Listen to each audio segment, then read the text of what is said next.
I married the same man 7 times. He had divorced me 7 times for his first love, just so he could spend vacations with her freely and so she wouldn't have to deal with rumors or gossip. The first time we divorced, I tried to stop him by hurting myself. I ended up in the hospital, but he didn't even come to see me. The second time, I lowered myself to apply as his assistant at his company, just so I could see him more. By the 6th divorce, I had already learned to pack my things quietly and leave our apartment without a fuss. My meltdowns, my constant giving in, and my numb compromises only led to one thing: him coming back to marry me on schedule and repeating the same old games. Until now. When I heard that his first love was returning to the country, I handed him the divorce papers first. As usual, he made a plan to remarry me later, but this time he had no idea that I was leaving for good. Larissa's back. Let's get a divorce. I handed Jeff West the divorce papers I had already signed, my face calm and unreadable. For a second, his expression froze, but he quickly recovered. He then signed his name on the papers with practiced ease. It was the first time I had offered him the papers instead of the other way around. Still, just like the last 6 times, he said casually, "Once she leaves in a month, I'll remarry you." In the past, that line would never have been enough to curb my insecurity. I would make him swear an oath or sign a contract, anything to feel safe. This time, I felt nothing. I had no desire to respond at all. "Helen, are you even listening to me?" Jeff frowned, clearly annoyed by my silence. I just nodded. Yeah, but my hands kept moving, folding clothes and packing them neatly into boxes. When Jeff said he would remarry me, he always meant it. Everyone in the business knew him as a man who kept his word. We didn't seem like a real couple anyway. We were like 2 business partners with a contract that needed renewal, signing 2 papers every once in a while. One for marriage, and the other for divorce. By now, I had signed 13 papers. I remembered him saying at our wedding that he would never betray me during our marriage. And he hadn't. After the divorce, he was free to be with anyone he wanted. The only cost was that I became the kind of person everyone in the social circle knew could be summoned or dismissed at his whim. But today my calmness seemed to throw him off. He could vividly remember how I had behaved during our divorce in the past. I had been hysterical, even self-destructive. Now, he watched me pack efficiently, faster than ever, and he looked a little unsettled. Maybe this time, I should move out instead. I slammed the large suitcase shut with a thunk, cutting him off. I already told my friend I'd stay at her place for a few days.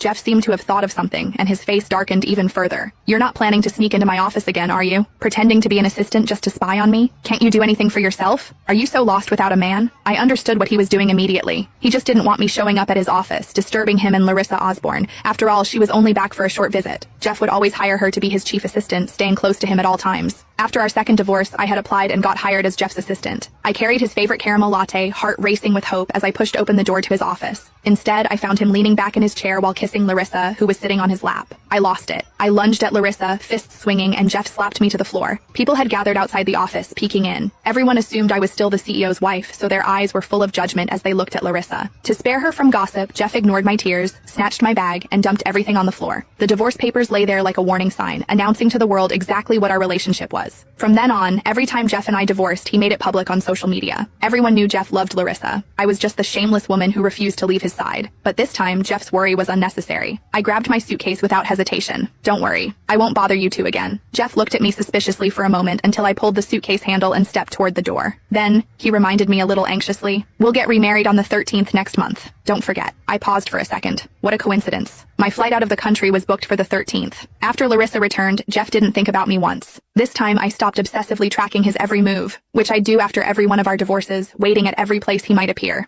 Instead, I spent my days enjoying myself with my best friend, Scarlett Hargraves.